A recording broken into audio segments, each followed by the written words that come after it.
Lagos, Lagos, the land where dreams are made and broken in the same breath. When Chinedu arrived, the noise nearly knocked him over, horns blaring, conductors shouting, the air thick with exhaust and hustle. His cousin Ebuka met him at the park, chewing gum and walking like he owned the street. Guy, welcome to Laskidi. Here, you either blow or you fade, no middle. At first, Chinedu was excited. He thought money would fall from the sky. He thought all he had to do was show up, and the city would reward him. But reality has a wicked way of teaching lessons. Days turned to weeks. Weeks turned to months. Chinedu worked in the market, pushing wheelbarrows, loading cartons, running errands. He woke up before sunrise and returned after midnight, drenched in sweat, hungry and frustrated.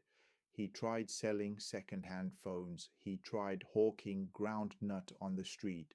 He tried even fixing shoes by the roadside, anything to survive.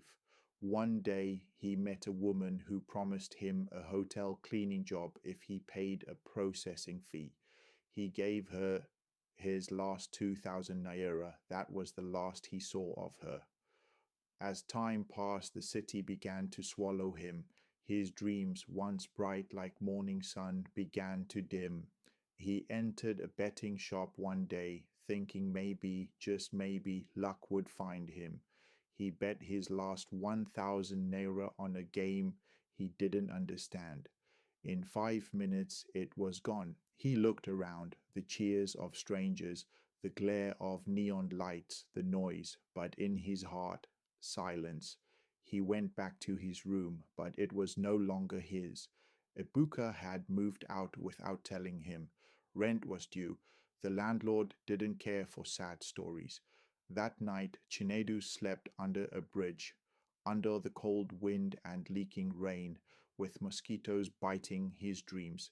He held the red thread on his wrist, the only thing he had left from home, and for the first time since he arrived in Lagos, Chinedu wept. 3 years passed, 3 whole years of struggle, shame, and street lessons. Then, one morning, as the sun rose over the muddy waters of Lagos Lagoon, Chinedu stood up, brushed the dust off his trousers, and said, I may not have found wealth, but I found sense. Let me go back home with my life intact. He returned to his village quietly.